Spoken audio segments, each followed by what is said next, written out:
In 1873, a young amateur engineer, fresh off the boat from Ireland, slipped and fell on a busy Boston street.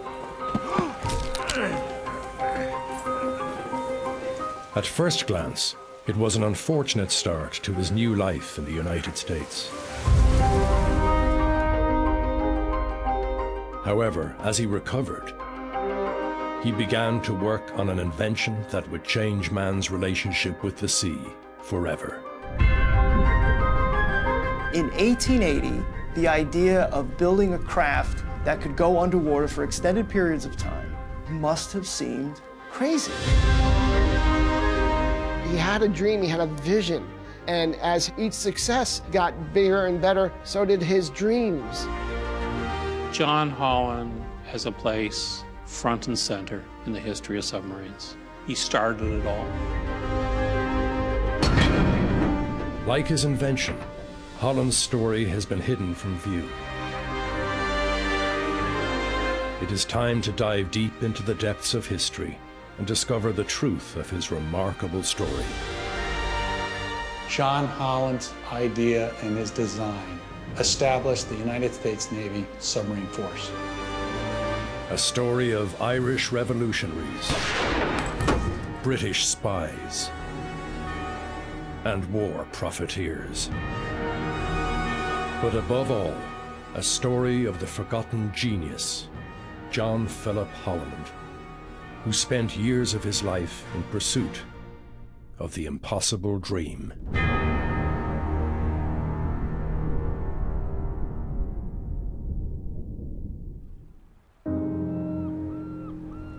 It was here, in the busy waters of New York Harbor, that John Philip Holland tested his first submarines. But this story begins across the Atlantic on the west coast of Ireland, where Holland was born in 1841. John P. Holland's father came to Liscannor first because he was a member of the Coast Guard. John Holland would have been out with his father, and it was part of his brief to go across Liscannor Bay to the other Coast Guard station, which was on the opposite side of the bay.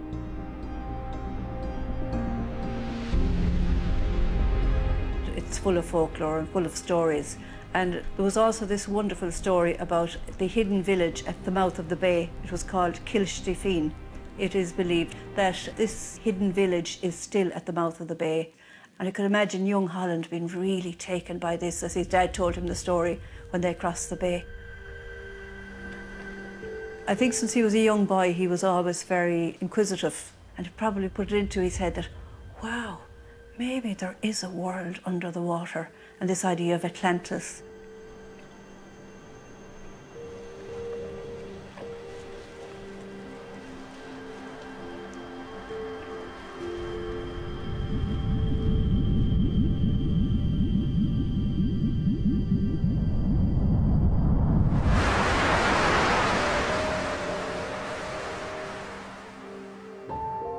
In 1873, Holland arrived in the US. He was 32 years of age, and until that point, he had lived a difficult life. He had grown up during the Irish potato famine, when his brother and a close relative had died. While still a young boy, Holland lost his father, and he dreamed one day of following in his father's footsteps and earning his living upon the sea. He was lucky enough to have studied navigation in the CBS in Ennistimon. As a consequence, he went forward to do the navigation exam. But after passing the exam, the written work, he failed the medical due to his poor eyesight. But even though he was short-sighted, I really think that in his brain, in his mind and his intellect, he was so far-sighted.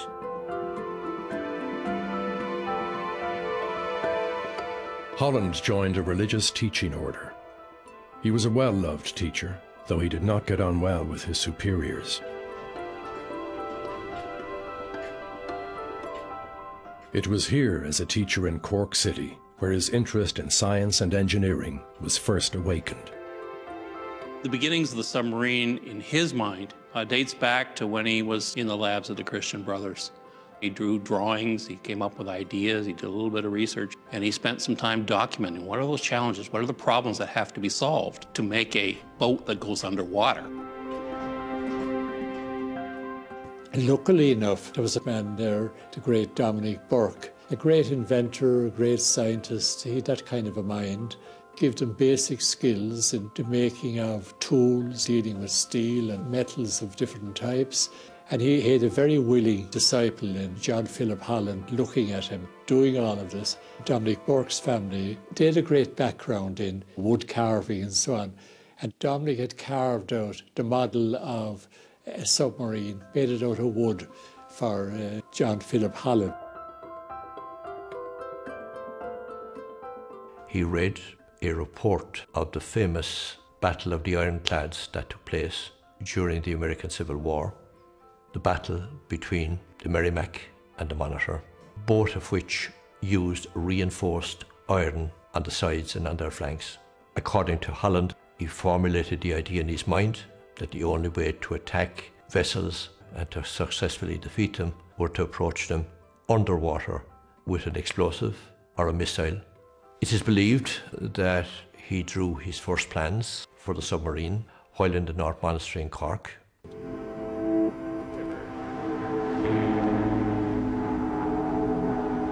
With no way of seeing his designs realized, they remained locked in his head for several years. He left the religious teaching order and set out to join his brother in the United States of America. One day in winter, I slipped and broke my leg. I was laid up for 3 months and needed something to pass the time away. I began to think of my submarine boat. A short time thereafter, following out the ideas thus inspired, I thought it ought to be possible that a boat could be made that would go underwater.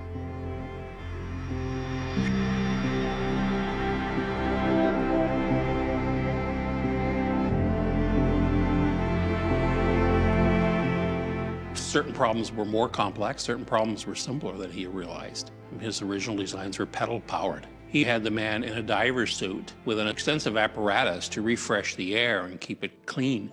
So all that stuff went.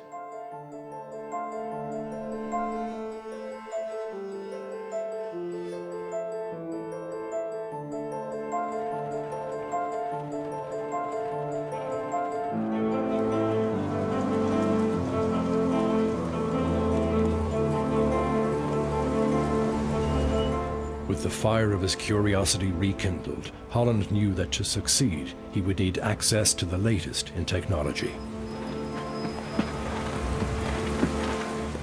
In a twist of good fortune, he was offered a teaching job in Paterson, New Jersey. Holland came to Paterson in 1874. Paterson was a city of immigrants. You had the Irish, you had the Italians, you had Polish, you had German. Men, women, children working in a textile industry. You had the locomotive industry. You had 5 locomotive producers. You had the machine shops churning out machinery for the United States and the world. It was an industrial mecca. So for a person that was interested in technology, this was the place to be. And Holland got in on the ground floor. I don't think it's a coincidence that Holland has to come to the United States to see his vision fulfilled. I think he certainly breathes in that can-do spirit of America and meets other Irish Americans who also see America as an opportunity, not just for economic advancement, although there is that, not just for innovation, although there is that too, but also an opportunity to strike back.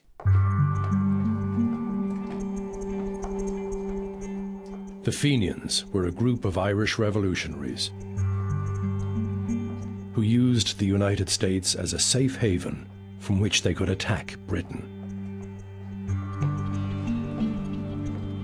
Holland's involvement with the Fenians occurs at a critical time in the Irish-American nationalist movement. You have these huge personalities, John Devoy and Jeremiah O'Donovan Rossa. So there's a fund being advertised in the Irish press called the Skirmishing Fund. It's the invention of Jeremiah O'Donovan Rossa, And every week he's announcing that he's going to bring death and destruction to London, so please send your pennies and your dollars, and people do. His brother Michael, his younger brother Michael, was thought to be a member of the Fenians.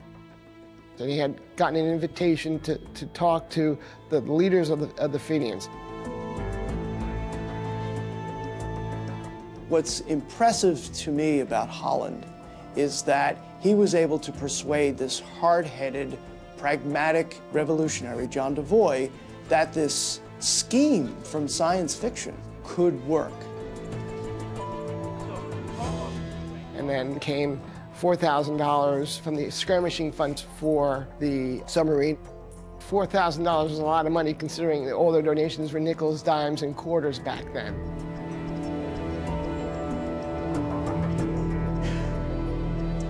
I think it's pretty clear that John Devoy had plans to use a submarine as a weapon of destruction against British shipping outside of the United States.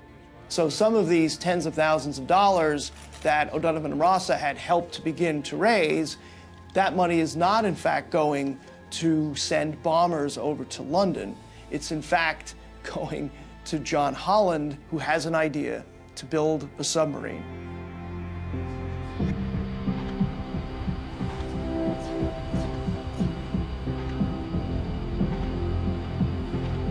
Holland knew that for most people, underwater travel was a complete fantasy.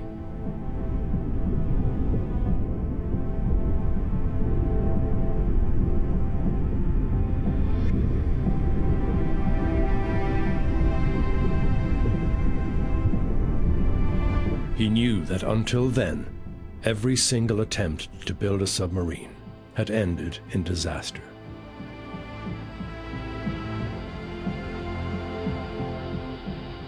People did die in early submarines. One of the classics is talking about the Hunley, where several crews died in the Hunley. Each time that cylinder was so stuffy, they wanted to operate with the hatches open so they could get some fresh air in.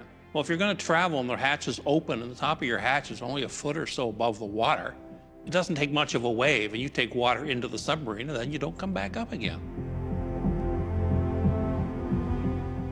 Testing the submarine would be a matter of life and death, and Holland was determined that he alone would face the consequences. We're standing on the banks of the Passaic River in the same location that John Holland tested his first submarine in 1878. Now, no one has ever done this before, and it's supposed to be this top secret, hush-hush affair. It's nothing but. There are kids and adults coming to see this spectacle. This was something that no one had seen, and they really thought that Holland was kind of off his rocker.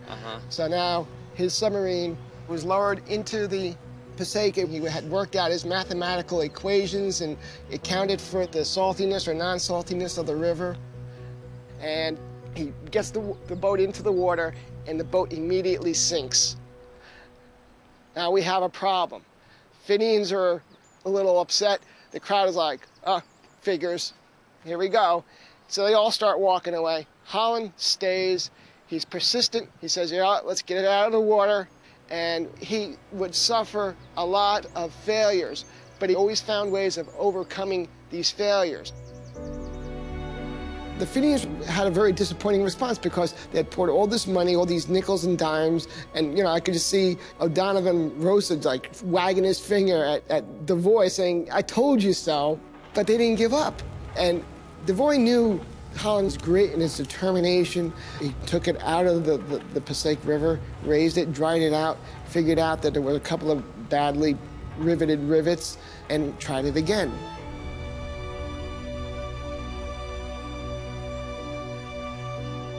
It's 14 feet long, probably 2 tons. He brings it back, and on June 6, 1878, he comes down again to the Passaic River. He gets it into the water.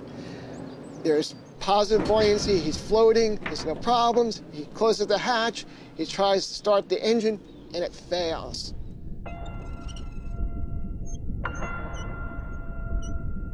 And again, he's not deterred. He hooks up a steam engine on shore. He submerges. There's bubbles. Now you can't see the submarine at all. And he's gone. 5 minutes, down south on the river here. No one sees him. Everybody assumes he's a goner. The submarine is now being talked about as Holland's coffin. And everybody's thinking, all right, the guy's done for. Crazy professor is over. When we look at the Holland 1, it is a very small boat. He cannot see what he's doing inside. He cannot move around. And if he doesn't come up quickly, people on the shore began to panic. They figured he was a goner.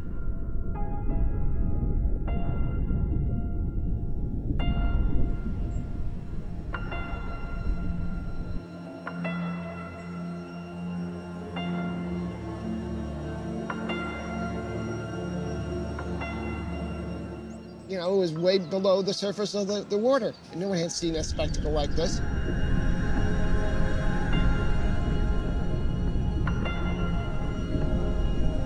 "400 yards later, craft comes up from out of the water, the hatch pops, Holland emerges, and the crowd goes wild. The crowd went wild. The Fenians were ecstatic. You know, Holland proved his principles of submarining would work.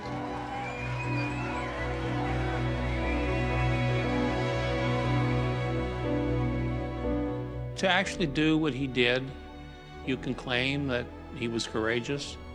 To me, it is more of conviction. He had studied it at length. He had done pages after pages of calculations because he was absolutely certain it was going to work. He was certain he was going to come back up again. Holland had turned the fantasy of underwater travel into a new reality. It was a huge achievement. But while he didn't know it at the time, even greater challenges lay before him.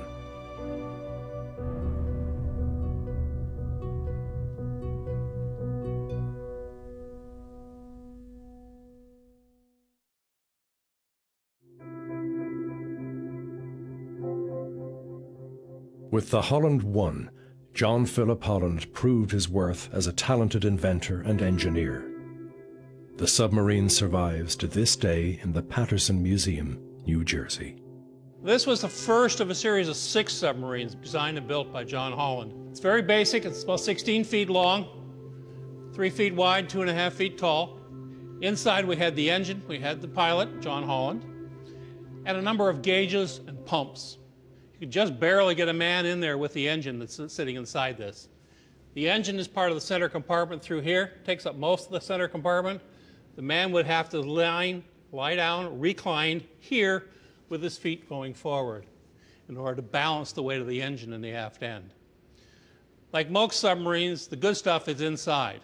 About all we can see on the outside are these, which we call today dive planes. They called them horizontal rudders back then because they hadn't invented the term. To submerge, tanks that were located in the forward end and the aft end had to be pumped out. You had a hand pump for that purpose. And there would be a small amount of reserve buoyancy left over, and he would then drive the submarine under with the planes. Should anything happen and he'd lose motive power, the submarine would float back to the surface. At least that was the idea.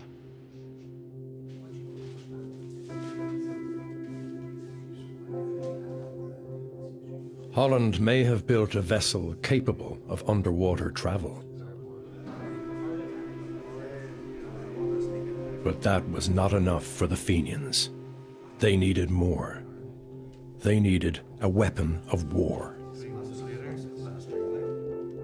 His whole method of attack was that you would park the submarine on the bottom, flood the center compartment, get out, walk over to the ship, and plant a bomb on the bottom of it.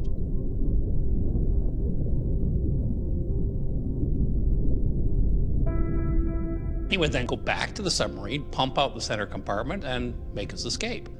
Well, the first thing that happened is he went out in the submarine, he went underwater and realized he couldn't see a darn thing. How was he ever going to find the ship? Obviously, that plan wouldn't work. Holland learned from his mistakes on the Holland 1, and he ruthlessly set about redesigning his next vessel. Everything was changed. It must be perfectly watertight and strong enough to resist the collapsing pressure. Sufficient air must be provided to afford an unstinted supply. Past experience has shown that at least 8% of the volume of the boat must be buoyancy must be reduced before the boat can sink. Must be done either water equal in volume to the emerged body of the vessel. He was determined that this vessel, the Holland II, would be the benchmark for every future submarine. The single most important thing was he seemed to be the first one to recognize the importance of a fixed center of gravity. The water sloshing around in tanks had doomed numerous submarines before his, but he realized that couldn't be allowed to move, so his tanks were kept completely full or completely empty so the center of gravity didn't move. And this is what allowed him to dive by tipping the submarine up or down. So that is the key one, because it allowed the porpoise, what they called porpoising, to dive.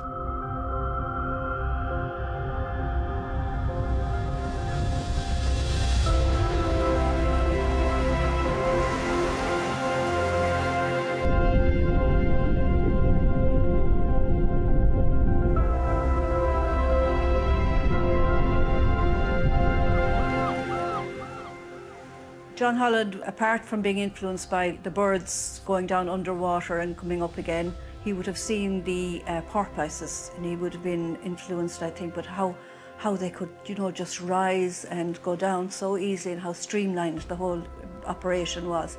And I think that that would have influenced him terribly when he went to design the actual shape of the submarine.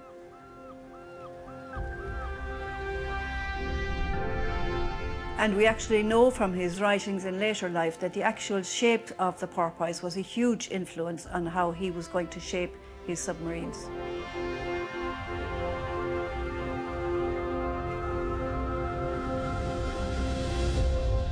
This is the famous Finian ram. It was funded by the Finians, but it was never intended to ram a ship. It's got a number of features. One is it's round. The very first one, it was cheaper to make a square box, I think, than a round box. One of the reasons that it got to be this size was that he now put a standoff weapon, a compressed air gun. The gun, breech of the gun is located right about here, with a barrel that goes all the way to the forward end of the submarine. The other big innovation here is on the other end of the boat. The dive planes that we saw in the center of the Holland I have now moved all the way to the stern. A small angle on these dive planes would tip the entire boat down, and then with the propeller sitting here as it is, the propeller would efficiently drive the submarine underwater. Then, of course, reversing the planes would take the bow up, and up she would come. This worked beautifully. Called it porpoise diving, the fact that he had controlled his longitudinal center of gravity and buoyancy so that he could safely porpoise dive was the major development that we see here in Holland submarines that started the whole ball rolling. Inside, you would find the engines, the air compressors, pilot seats, all the controls to operate, and it was room for 3 people in there, and with room to walk around. You now had a submarine that was powered, that could dive and surface at will, a standoff weapon to attack with. The projectile was about 6 feet long. Put the projectile in, close the breech, open up the valve, let the compressed air in, out came the projectile.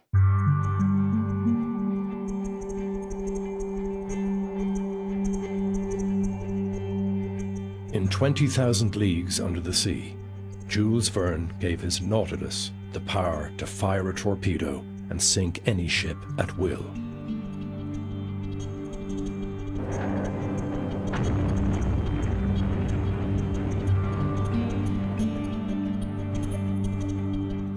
Holland had made this fantasy a reality. Well, almost. He now had to test this weapon on the busy New York waters.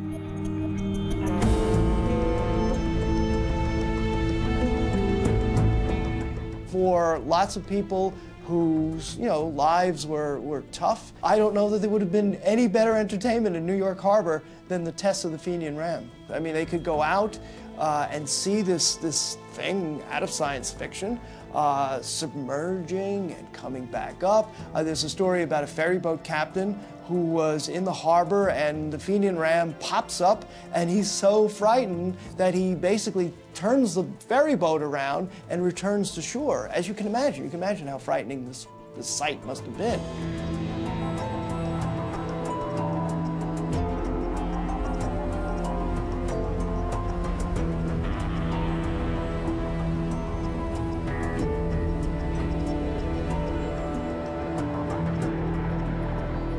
Fenian ram is fitted with pneumatic gun that would fire a 6-foot-long projectile.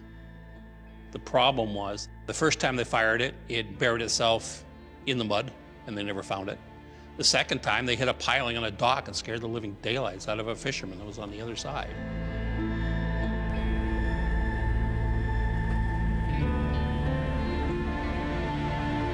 The Fenian ram sounds like a very romantic title for a ship. It wasn't something John Holland came up with, it was something that a newspaper reporter came up with. But that tells you it has been financed by this secret oath-bound organization. And here's this project which they have opened up. It is as transparent as anything they've ever done.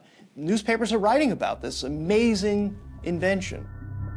An alleged Fenian torpedo ram. It could blow up any ship that floats.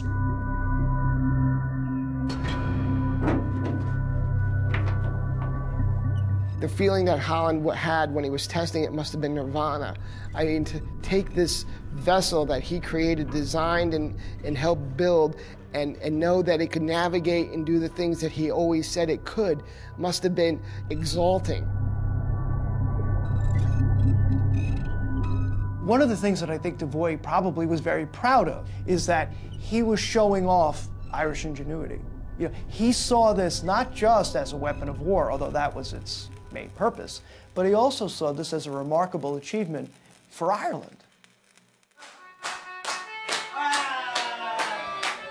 The British sat up and began to pay attention. To their horror, they learned that the Fenian ram was not some media invention, but a very real threat. An undetectable, deadly vessel that could end their domination of the seas forever. The British, they're watching these experiments taking place in the open. British diplomats in London write to Washington and say this torpedo ship, as they call it, is capable of fantastic power. And they don't mean that as a compliment. That is a sign of their fear. So they're very concerned. They're looking at it as a weapon of war that is meant for them.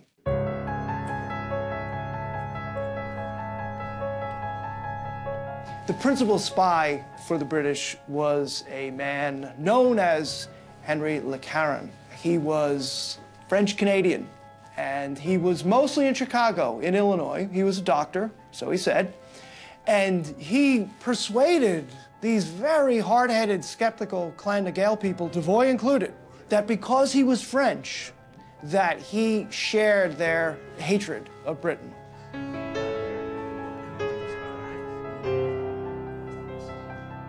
The real weak point was the money. So Devoy had converted the skirmishing fund from this treasury designed to bring war to London to fund the submarine experiments. So critics like O'Donovan Rossa begin accusing Devoy publicly of wasting money. So that's in the air. That can be exploited. So it's almost, in some ways, too easy for Le Caron to make things worse.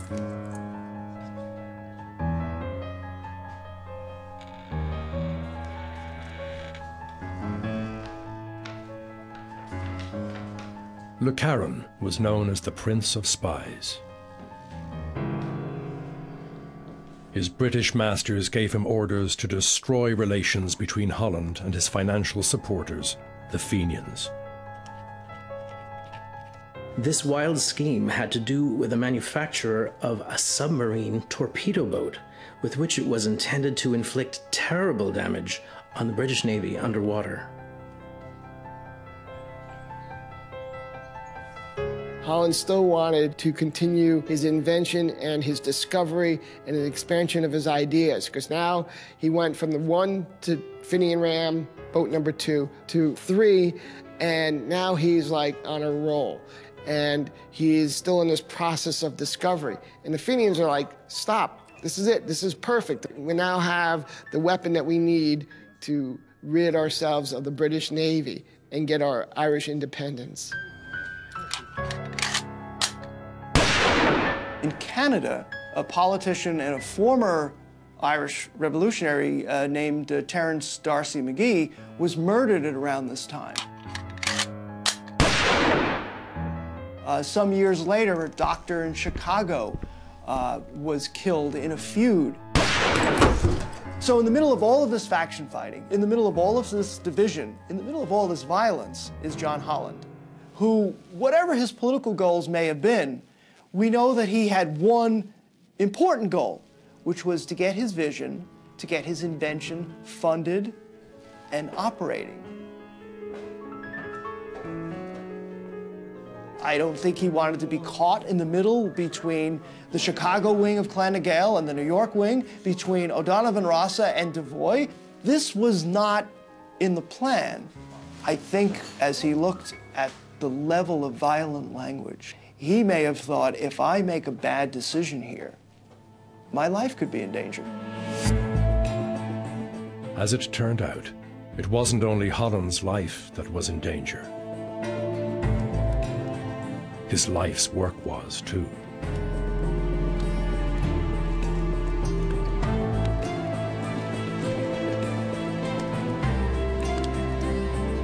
The skirmishing fund was ripe for a lawsuit, and sure enough, somebody named Dennis Mulcahy, who was a member of Clan na Gael, files a lawsuit. And there's a sense of panic that a court could seize the Fenian ram. A small group of the Fenians went down to the dock where the Fenian ram and the Holland III were tied up with papers with a forged signature. They showed them to the night watchman. The night watchman granted them access to the boats. But of course, none of those had ever been in the boat before. They didn't know how to operate it. It did not come with an instruction manual. Holland knew how to operate it, but they did not.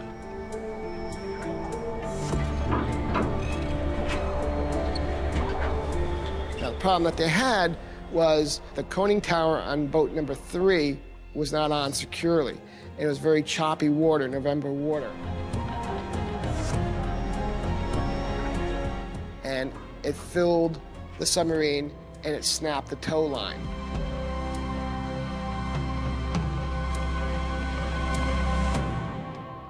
The Holland III sank off the Whitestone Bridge somewhere and has not been recovered.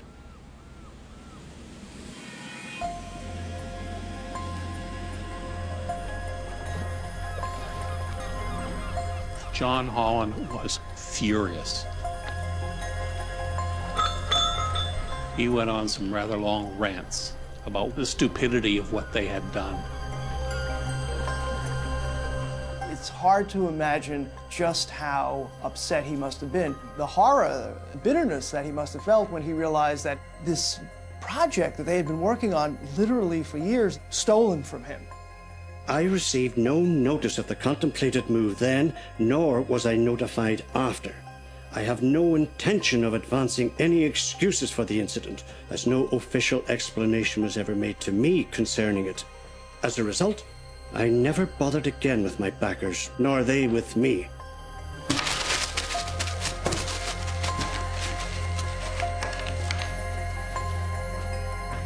I let her rot in their hands. Saddled with debt and unpaid bills, Holland had no way to raise the money to build another submarine from scratch. His dream now lay in shreds.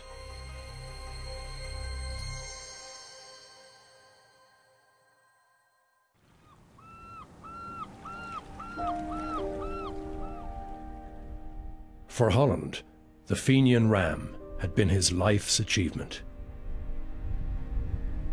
But now, with his submarine stolen, he had no way of showing the world what he had created.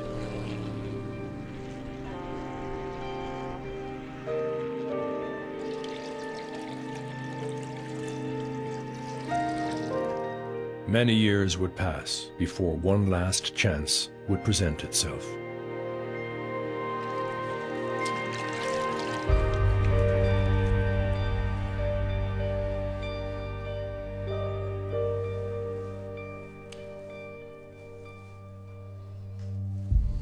His sweetheart was Margaret Foley. They get married and they're having a family, and finances really do matter to him because he's got a family to feed. He now takes a job as a draftsman for the Charles Cumming Dredging Company, and he's designing buckets. So he's got steady work now. The United States Navy, a general description embodying the scheme of a proposed submarine boat. The most desirable qualities to possess by such a vessel while approaching a hostile ship on the way are speed, certainty of direction, invisibility, and safety from the enemy's fire. In the time that Holland was really productive, you're talking 1870s into 1900, submarines were actually sold or marketed to the Navy as a coastal defense system or a harbor defense system. Because remember, we are a trading nation, and the major cities in the United States were on the East Coast. And if you have a submarine that is unknown to attacking fleet where it might be, and that would be a great asset for the United States.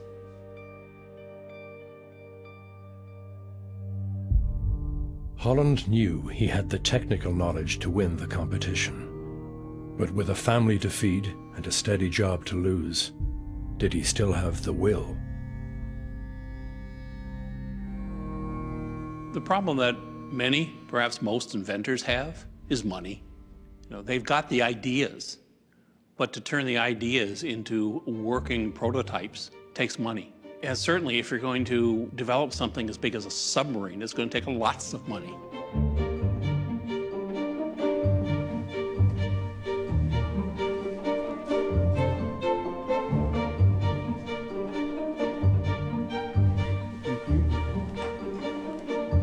He ran out of money and needed investors, and two individuals came along. One was a man named Isaac Rice, and the other one is Elihu Frost. Frost was an investor. Rice was a successful businessman. They were in business to sell things, and one of them was a Holland submarine to the U.S. Navy. In one sense, it was great because now Holland had money to finally produce and complete the boat in a proper shipyard with guys who were used to building things over periods of years. So you had a superintendent shipbuilding, you had metal workers. They were used to building iron and steel type of boats, which were a great benefit to Holland.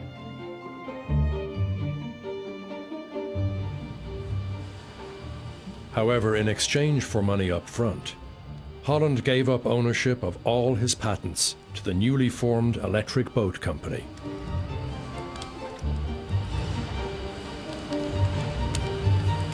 He had more pressing issues to deal with. For although he had won the US Navy competition, he suddenly came under huge pressure to change the fundamentals of his design. The trouble with submarine boats is that naval officers do not want them. They have no quarterdeck to strut upon or rooms to have balls in. They are intended not for pleasure, but for business. We shall know in a few weeks whether our government buys our boat and orders more. There were very powerful people within the Navy. Calling him a crank, somebody whose only background was a school teacher, could actually come up with something that worked when they hadn't. The Navy forced Holland to install a steam engine because this was how they powered their other ships.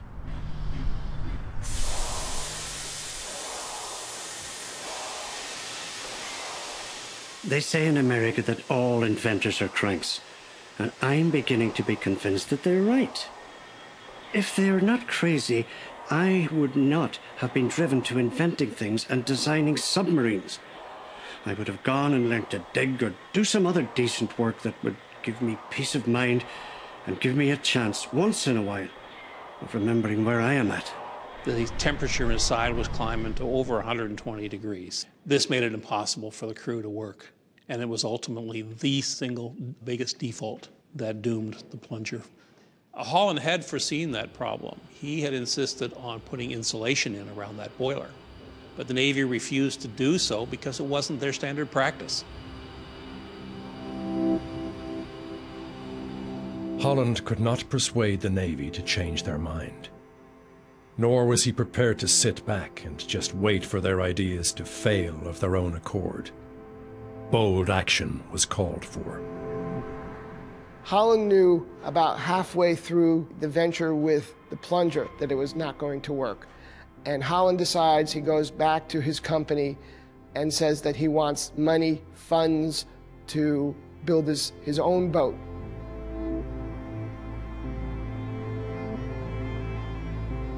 It was a huge risk with no guarantees of success.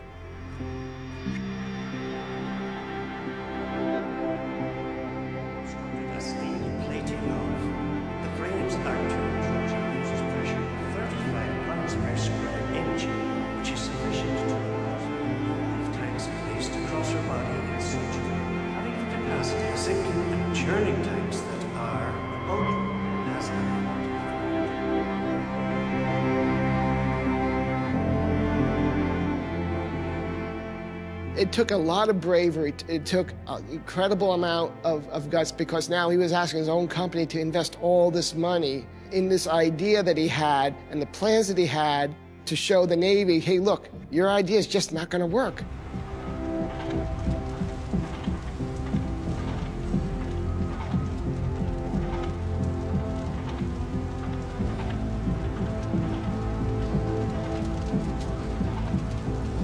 There's some significant changes between the Holland 6 and anything else that Holland had designed previously.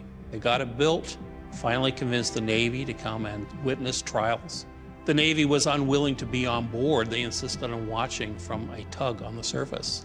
They certainly didn't want to go under the water. They might never come back up again. John Holland had built his Holland 6, and the only way to sell a product is to take it into a show and tell. They brought the Holland in a show and tell, and they went out on a test to watch it.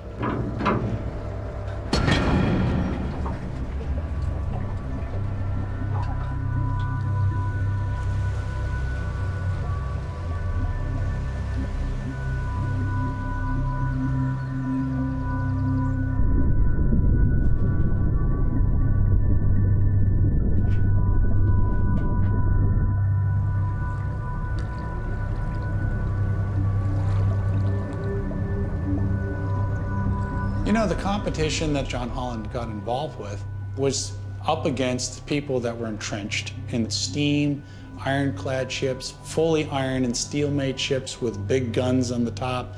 All of a sudden, this guy is coming along named John Holland. There is no steam.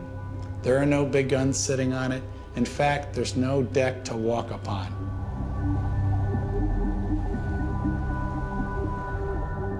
To me, it was just a matter of discovery of a person who had the grit and determination and the fortitude not to take no for an answer. He was determined to make his submarine become a reality.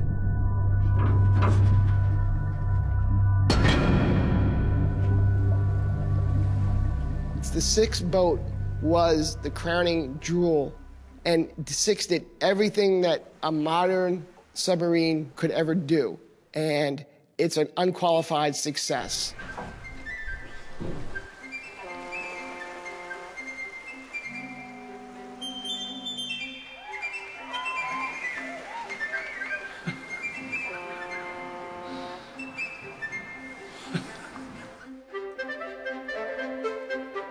Fiction has been outdone. Warfare's newest and most awful weapon. Underwater with the Holland torpedo boat and its terrible dynamite torpedoes.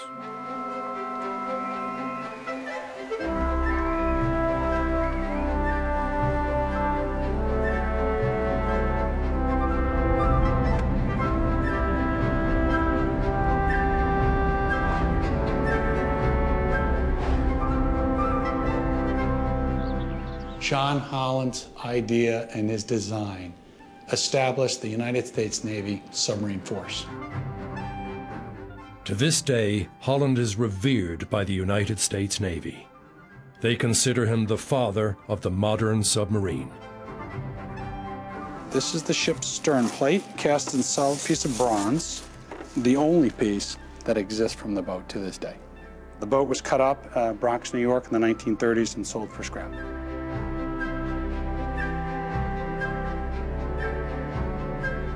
One of the interesting facts is its hull shape. Up until then, every submarine that John Holland had designed had been symmetrical in the hull. The center of buoyancy was very close to the center of the ship. The Holland 6 had a major deviation from that. The center of buoyancy was about 30% forward of the center of the ship. That's the shape that was used for all the nuclear submarines, although they've gotten longer and bigger. And it is very much today a key element in the submarine. But it first appeared on the Holland 6. They sold 5 to the Japanese in 1904, 5 to Russia in 1904, and also 1 to the Netherlands. The company was on its way. He then discovers that his submarine is sold to the British. The British inaugurate it as their boat number 1. It's just kind of a little weird twist of fate there. An invention that was adopted by Irish-American nationalists to wreak havoc on British shipping becomes a weapon in Britain's naval arsenal. I can only imagine what John Devoy must have been thinking. Holland was given a position at the Electric Boat Company, which by now was making a handsome profit selling submarines to the navies of the world. He became increasingly worried about safety. He pressed the issue with the board of directors, but they ignored him. And after several accidents on board vessels which carried his name, Holland resigned his position in protest. About 1907, after being forced out of the submarine business, he goes into some sort of retirement. His health is failing him. He is sick frequently. And he does die just before World War I begins, just before submarines are actually sink a ship. The First World War ushered in the bloody age of submarines. In September 1914, a German U-boat destroyed 3 British naval ships.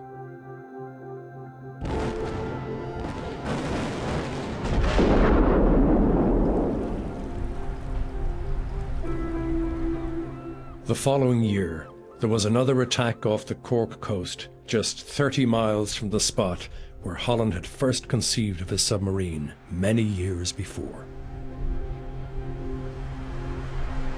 John Holland would have probably been appalled at the sinking of the Lusitania by a submarine, by torpedo. It was a great loss of life.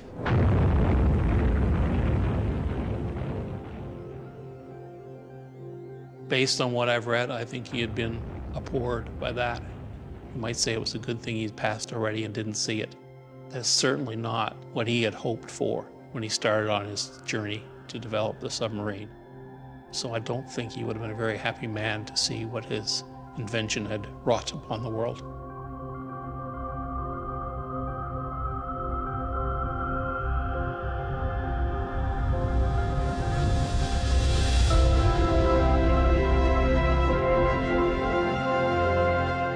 He certainly thought that submarines were going to end naval warfare. He fell into the same trap that so many others had done, that he had developed a weapon that was so scary that could not be countered, that no one in their right mind would ever start a battle. So he did see it as a big leveler between the big guy and the little guy, the Davy and Goliath.